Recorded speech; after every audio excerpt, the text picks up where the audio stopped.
जी हाँ, मैं मंटो, सादत हसन मंटो। लोगों की नज़रों में उर्दू अदब का एक बड़ा नाम, लेकिन अपनों के बीच अव्वल दर्जे का फ्रॉड।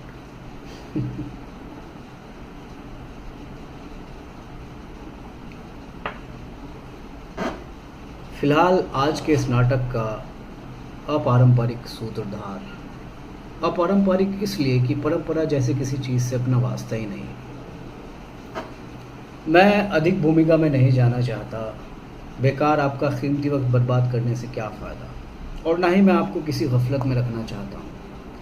ऐसा इसलिए कह रहा हूँ कि लोगों की मेरे बारे में राय कुछ ठीक नहीं है। आप किसी से ही पूछेंगे वो तो छूटते ही कहेगा, क्या यार किस फ्रॉड के बारे में बात कर रहे हो। मंटो जैसा वंटू आदमी तो मैंने अपनी पूरी ज़िंदगी में नहीं देखा। ये भी भला कोई वक्त है उससे मिलने का? ये वक्त तो उसके पीने का है। आपको पता नहीं, शाम 6 बजे से ही वो देसी ठर्रा लेकर बैठ जाता है। मुझसे पूछा जाता है कि मैं शराब से अपना पीछा क्यों नहीं छुड़ा लेता। मैं अपनी ज़िंदगी का 3/4 हिस्सा बदपरहेजियों की भेंट चढ़ा चुका हूँ। अब तो ये हालत है कि मैं कभी अस्पताल में और कभी पागल खाने में मिलता हूँ। मेरा मानना है कि ज़िंदगी अगर परहेज से गुजारी जाए तो एक कैद है, और अगर बदपरहेज़ी से गुजारी जाए तो भी एक कैद है। हमें किसी ना किसी तरह इस जुराब के धागे का एक सिरा पकड़कर उधेड़ते जाना है बस। मुझसे कहा गया है कि मैं आपको एक कहानी सुनाऊं। ये एक बहुत बड़ा सवाल है, क्योंकि जब भी मैं आपको कहानी सुनाने को होता हूँ और आप सुनने को होते हैं, तो मुझे बार बार लगता है कि आप मुझसे पूछ रहे हैं कि मैं कहानी क्यों सुनाता हूँ, मैं कहानी क्यों लिखता हूँ। और ये एक ऐसा सवाल है कि मैं क्यों खाता हूँ, क्यों पीता हूँ। मैं लिखता हूँ इसलिए कि मुझे कुछ कहना होता है। मैं लिखता हूँ इसलिए कि मैं कुछ कमा सकूँ, ताकि मैं कुछ कहने के काबिल हो सकूँ। और दरअसल बात यह है कि मैं लिखता ही इसलिए हूँ कि मुझे कहानी लिखने की शराब की तरह लत पड़ी हुई है। मैं कहानी ना लिखूँ तो मुझे ऐसा महसूस होता है कि मैंने कपड़े ही नहीं पहने हैं, या मैंने गुस्ल ही नहीं किया, या मैंने शराब ही नहीं पी। मैं कहानी नहीं लिखता। हकीकत यह है कि कहानी मुझे लिखती है। कहानी मेरे दिमाग में नहीं, जेब में होती है, जिसकी मुझे कोई खबर नहीं होती। कहानीकार बनने की भी बहुत कोशिश करता हूँ, सिगरेट पर सिगरेट फूंकता रहता हूँ, मगर कहानी दिमाग से बाहर निकलने का नाम ही नहीं लेती। आखिरकार थक हार कर एक बांझ औरत की तरह लेट जाता हूँ।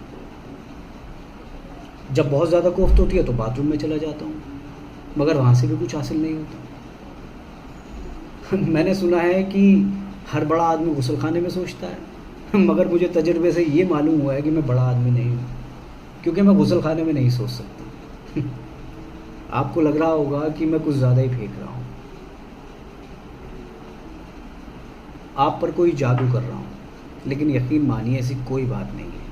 अक्सर मेरे साथ ऐसा होता है कि मैं रात रात भर सोचा, कुछ समझ में नहीं आया, सुबह उठा, अखबारों से किसी कहानी का रस चुराने का ख्याल किया, अगर उसमें भी नाकामी मिली तो गुस्लखाने गया, वहाँ अपने शोर भरे सर को ठंडा करने की कोशिश की, मगर अफसोस फिर भी नाकाम रहा। झुंझला कर पान खाने चला गया, मगर कहानी का कथानक फिर भी समझ में नहीं आया। अंत में मुझे ऐसा लगा, कुछ मत सोचो, बस कलम उठाओ और लिखना शुरू कर दो। मैं झुंझला कर कलम या पेंसिल उठाता हूँ और लिखना शुरू कर देता हूँ। दिमाग बिल्कुल खाली होता है, लेकिन जेब जेब भरी होती है। खुद ब खुद कोई अफसाना बाहर आ जाता है। मैं खुद को इस नज़रिए से कहानीकार नहीं, जेब कतरा समझता हूँ, जो अपनी जेब खुद ही काटता है और आप लोगों के हवाले कर देता है। बताइए, मुझ जैसा भी बेवकूफ़ इस दुनिया में कोई और होगा?